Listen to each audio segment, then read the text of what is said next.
presentations, and thanks again.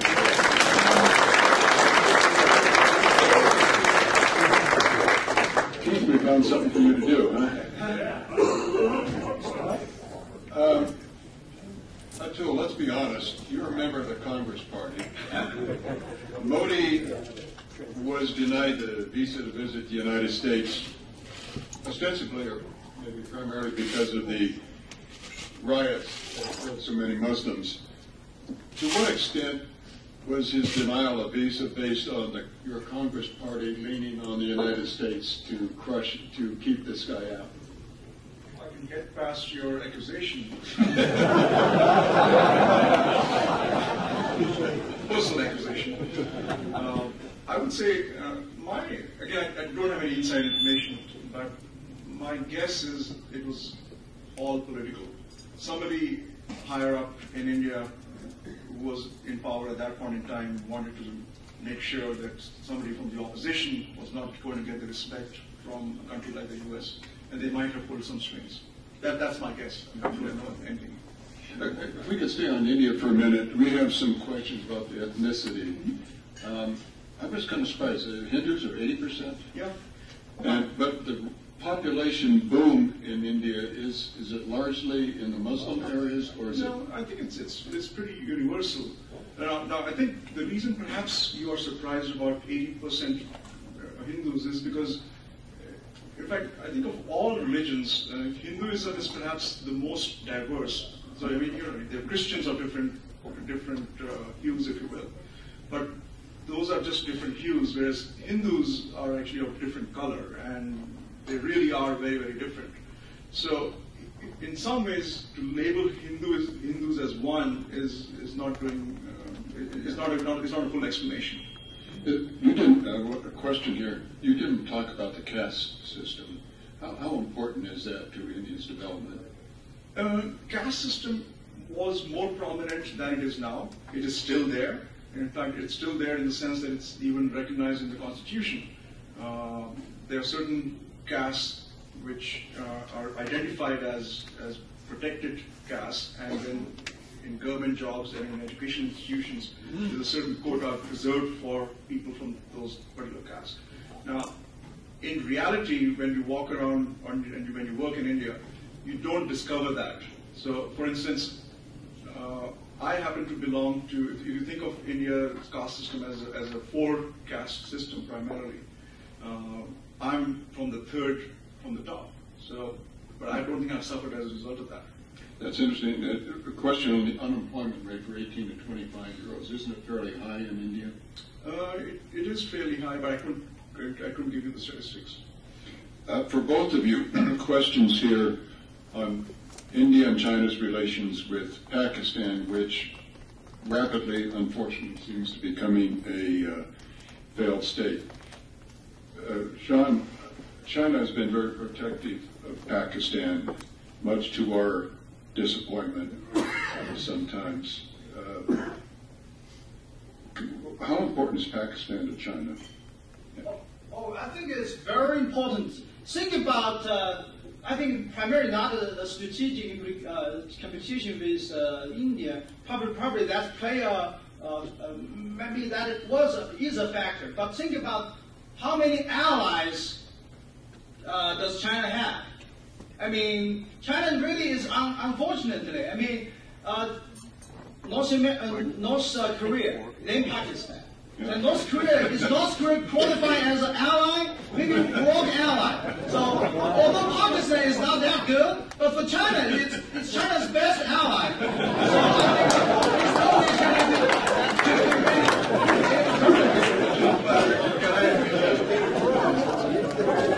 think that is the best and the most credible defense I've heard. And even I'm willing to accept it. The question here with the radical Islam, which is becoming increasingly a problem in Western China. It's been a problem, obviously, in India, Mumbai, and other places. Is there any common ground with China and India now regarding a potential common threat from radical Islam? Yeah. I want to first address the radical Islam part in India. The issues that we have had, again, Gujarat being sort of an exceptional thing, and by the way, the Indian Supreme Court and the lower courts have acquitted Modi on that charge. So there's really no reason to believe. Of course, he presided over the riots as he was the chief minister at that point in time. But he has been acquitted of any wrongdoing or any mishandling or any sort of hand involved in those riots. So if you think of me as a Congress Party guy, I'm still saying that Modi didn't do anything wrong. But in terms of common ground between India and China, I think the common ground between India and China will really come on the basis of economics. India has a desire to become a manufacturing base, which China has already become. China has extreme investments in steel and other raw materials. In fact, there's talk going on about India buying some steel from China. So if India and China were to cooperate on economics, I think there could be a foundation built on India and China together. Do you not think that there's some common ground in fighting radical Islam? I think regarding fighting radical Islam, there is some sort of important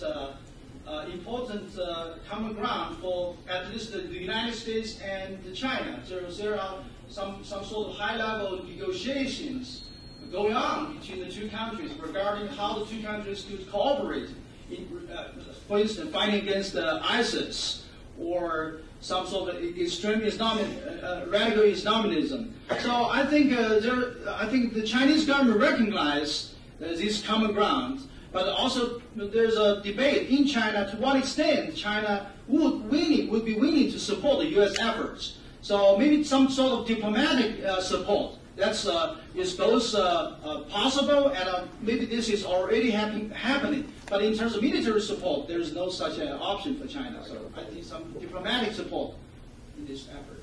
A couple questions on Chinese foreign policy. Maybe the implication here is China, you guys, if I could do what I did at Atul, are seeing enemies everywhere. You're surrounded. You get this. I keep hearing this nationalist theme coming out of Beijing.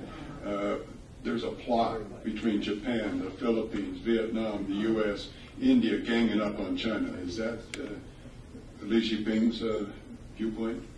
I think, let me put it this way.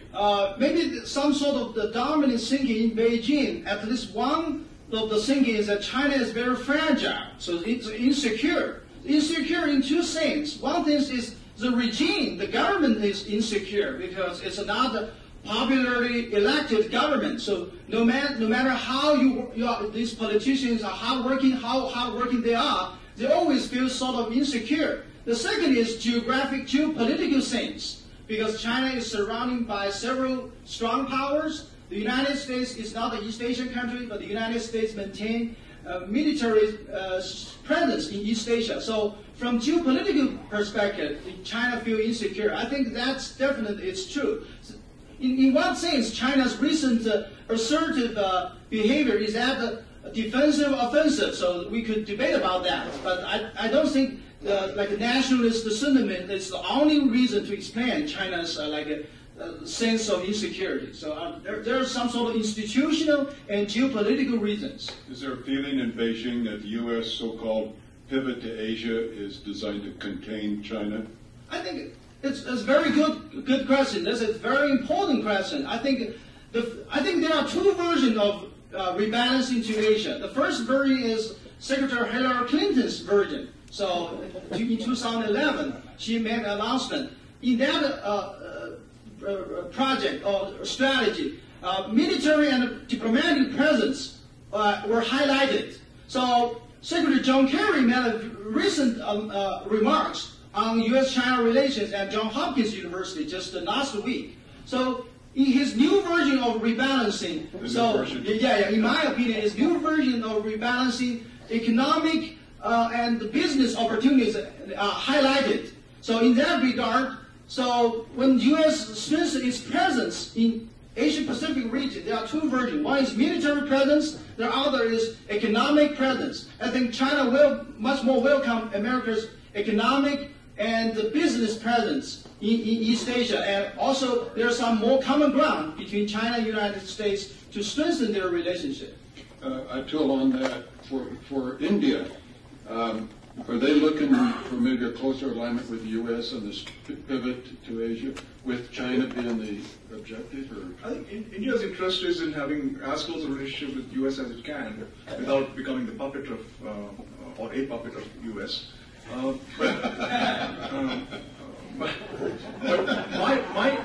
My interpretation, I'm going to sort of turn tables on you, Ty, a little bit and ask you a question. My interpretation is that when in America, when we think of pivot to Asia, just like I said, when we talk about neighbors, we don't include China. When you guys talk about Asia, you're actually not thinking India. You're thinking Japan, you're thinking China, you're thinking Vietnam, you're thinking South China Sea. And India gets sort of left out of the Asian label. So when you talk about pivot to Asia, I would argue that India is not at the top of America's list when they're talking of pivot to Asia. I think that's exactly true. I think the pivot to Asia is designed in part to contain China and develop as many partners in that, and that means principally Japan, Philippines, Vietnam, and secondarily India. Yeah. And I think India would be a reluctant participant in some kind of an overt alliance against China. Yeah, that's right. Both China and India are nuclear states. Yes. And India, what was, briefly, why has this nuclear agreement between the U.S. and India been so important and so prevented improvement in relations? I'll give you my version of the nuclear history of India, if you will. India gets independence in 1947. The big emphasis at that point in time, as I mentioned earlier, was on science and technology and creating good educational institutions, especially in science and engineering. And so we had really strong institutions and science developing. India also wanted to be self-reliant in electricity, knowing that electricity is sort of the mother's milk as far as industrialization is concerned. And with those scientists, we recognized that nuclear energy is probably going to be the big thing, as opposed to anything else. So that's why India has been very open about its nuclear investments right from independence on. In 1974, the only reason India decided to explode the nuclear device as a bomb was to sort of assert its sort of position against China, against Pakistan, because we had just come out of a war in 1971 when Bangladesh was created, and we said enough is enough. We better sort of say that we have even stronger capabilities. We have the technology to do it. Let's go ahead and do it. And I'm sure there were some political reasons too. As a prime minister, Indira Gandhi probably wanted to sort of. What did we agree to? No, so that's when India went nuclear in the sense of having nuclear devices. Okay, in 1974. So as a result of that, India is one of the few countries which has not signed NPT. And India has refused to sign NPT on the simple principle that why should India sign NPT when US has not signed NPT? So again, think of it as being treated as equals. So if US argues for why NPT is a good thing to sign, then you should be signing.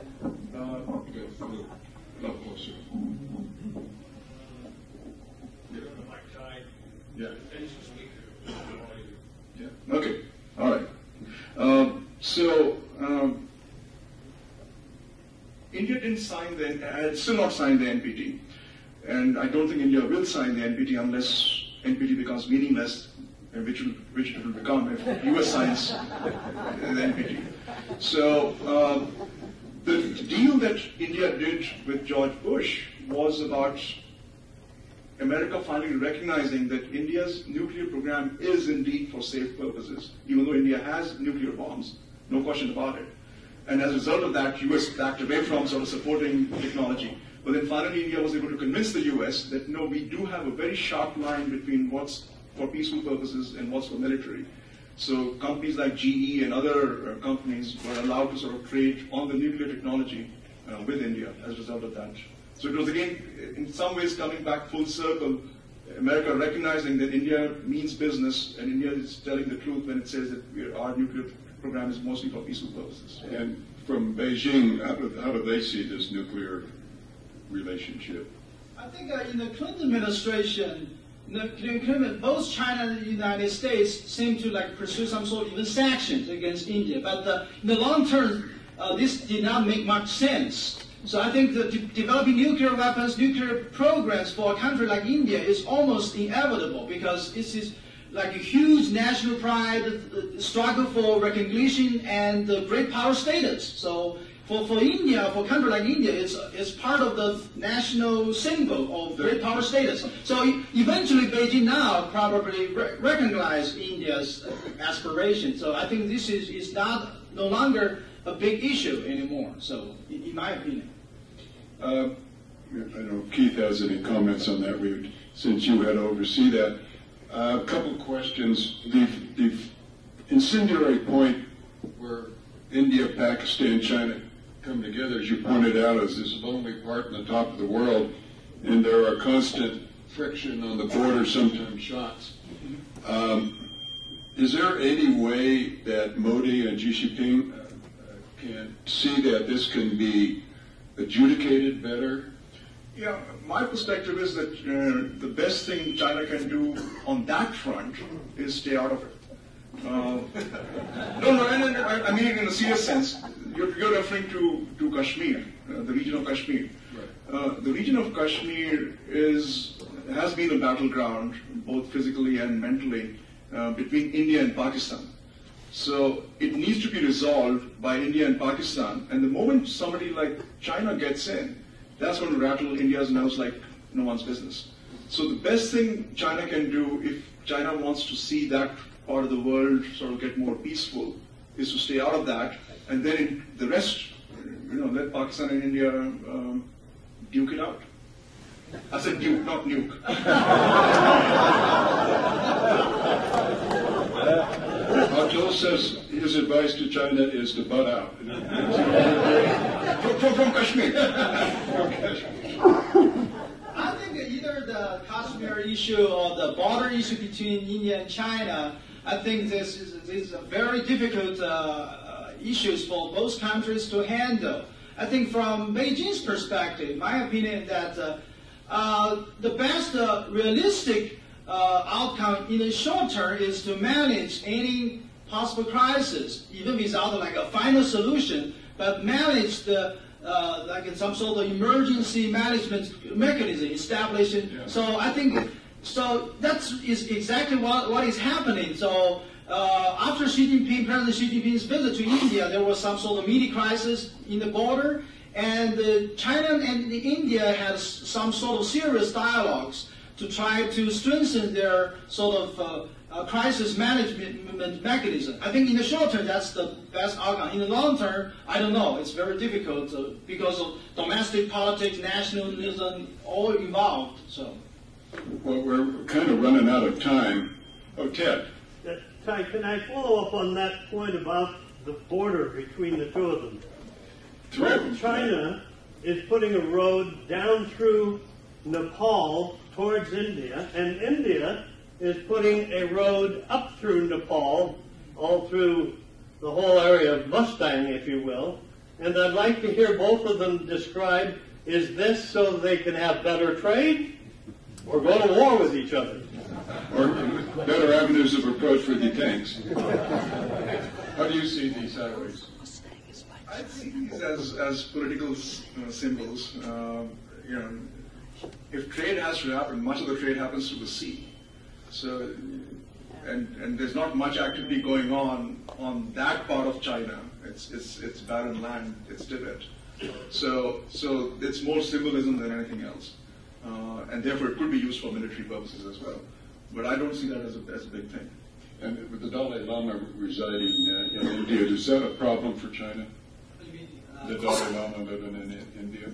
Oh yeah, I think from China's perspective, that's still a concern. But even Dalai Lama, what I read when Xi Jinping was visiting India, Dalai Lama praised Xi Jinping because there was some sort of indirect dialogue between Dalai Lama and Beijing. So Dalai Lama praised Xi Jinping. He was hoping that Xi Jinping's new government could be more open for a possible dialogue. So even Dalai Lama might be returned China for a visit, but this was not happened yet. But some sort of negotiation was going on. So regarding that issue.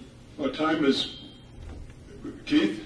Keith was former National Intelligence Officer for Strategic Programs and Proliferation. Oh, as he says, non-proliferation. And then, just to Keith, before you go, the last question to both of you would be, what advice would you have for the United States in dealing with an increasingly nationalistic China and India, if I characterize it right? Keith? No, thank you. I just want to come back. Can't hear you? No, I can't go. You're a Navy officer, right? Push the button. I can't use Air Force equipment. Atul, I just want to come back to the nuclear issue for just a minute. I can accept your explanation for the 74 peaceful nuclear explosion that India conducted. But remember, India does not need nuclear weapons to deal with Pakistan. Pakistan needs nuclear weapons to deal with India. But India has overwhelming conventional force capability against Pakistan, doesn't need it. The reason India needs nuclear weapons is because, I think, Shawn, what you mentioned, it's a matter of pride, it's a matter of national stature as a big power, which India has aspirations to become, obviously, and nuclear weapons is one of the tickets to being seen by the world community as a world power. But strategically, the only reason India needs nuclear weapons is China, not Pakistan. Is that? And when you get into the Nuclear Non-Proliferation Treaty, which you mentioned, the NPT, there's no correlation between U.S. signature and India's signature. India was recognized as a non-nuclear weapon state. The U.S. was recognized as one of 5 nuclear weapon states. It was up to the non-nuclear weapon states to sign the treaty and to give up forever nuclear weapons. India was not willing to do that with clear understanding. India had aspirations to become a nuclear weapon state and would not be trapped by the NPT and lock itself into that. So I think that's the real reason India didn't sign it. It's the reason it wouldn't sign the Comprehensive Nuclear Test Ban Treaty either in '96, because it didn't want to be trapped. In fact, 2 years later, it exploded its nuclear weapons. So I think that's a clear explanation of India's nuclear policy and its policy vis-a-vis China and Pakistan. Thank you. And we might add to ask Keith, why is U.S. not signed the CTB either? Well, the U.S. did sign the CTBT. Bill Clinton, in all of his glory, was the first head of state to sign it. We have not ratified it. That's because Jesse Helms took it to Joe Biden.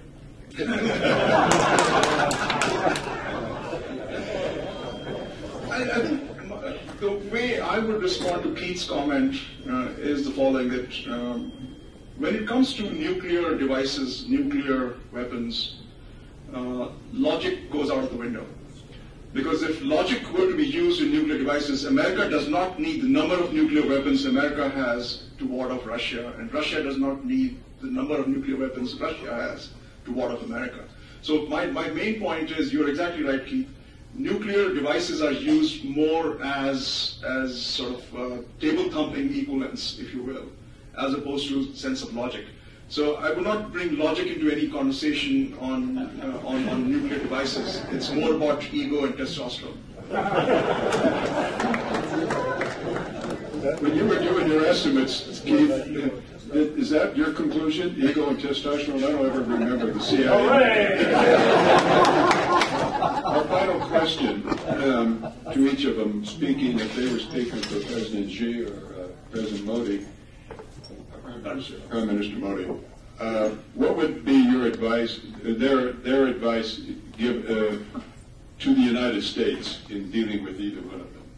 Shawn, for you first. Yeah, so I think in recent years there is some sort of dominant image of China as an assertive rising power. So China is nationalist, as Atul said, expansionist. Partially because China has a new assertive leader. So that's President Xi Jinping. He has strong nationalist credential. he's a very strong leader in China. So on the one hand, I think this is a challenge for the United States policymakers. But also, I think this is a great opportunity. Why? Let me tell a story.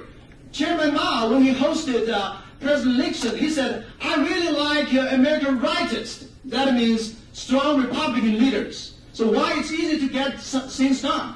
And I mean, in the terms of diplomacy. I think this is also what is happening now. So for many decades, U.S.-China top leaders, whenever they had summit meeting, there was no breakthrough. So partially because there was no strong leader in China. So although China is a one-party system, the system was very fragmented. So now a new strong leader emerged in China. So now you see what was happening. It's much easier for the United States to pursue some sort of real cooperation with these new Chinese leaders. So I think from a U.S. perspective, the emergence of Xi Jinping is both a challenge but also an opportunity. Thank you. And how about Prime Minister Modi? See, this is your advice. My advice to America or my advice to Prime Minister Modi? Both. Okay. So my advice to America would be what I mentioned in one of my slides, which is America should take a slightly more long-term view when it makes decisions as to where to go, who to fund, who to arm, who not to arm, what positions to take. If we simply do it based on a more immediate and more short-term basis, I think America has had so many different experiences where every single time it has come back to bite America back. So I would encourage America to take a long-term view, even if it's a little bit harder on the short run. As far as Prime Minister Modi is concerned, I think he's showing extreme signs of being a very good leader. He's a very good speaker, again, in the mold of Ronald Reagan. And the interesting thing about him, just based on what I've observed over the last 4 months, is that even when he had certain kind of rhetoric during his campaigning, when he was sort of taking some very hardline positions against this or against that, when it comes to governing, he recognizes that campaigning is different from governing, and he's actually acting a lot more maturely. So there's great hope for the future. There is. It's on the right trajectory. Absolutely. Yeah. Even the Congress Party would agree with that. Ladies and gentlemen, Atul and Shawn, thank you much.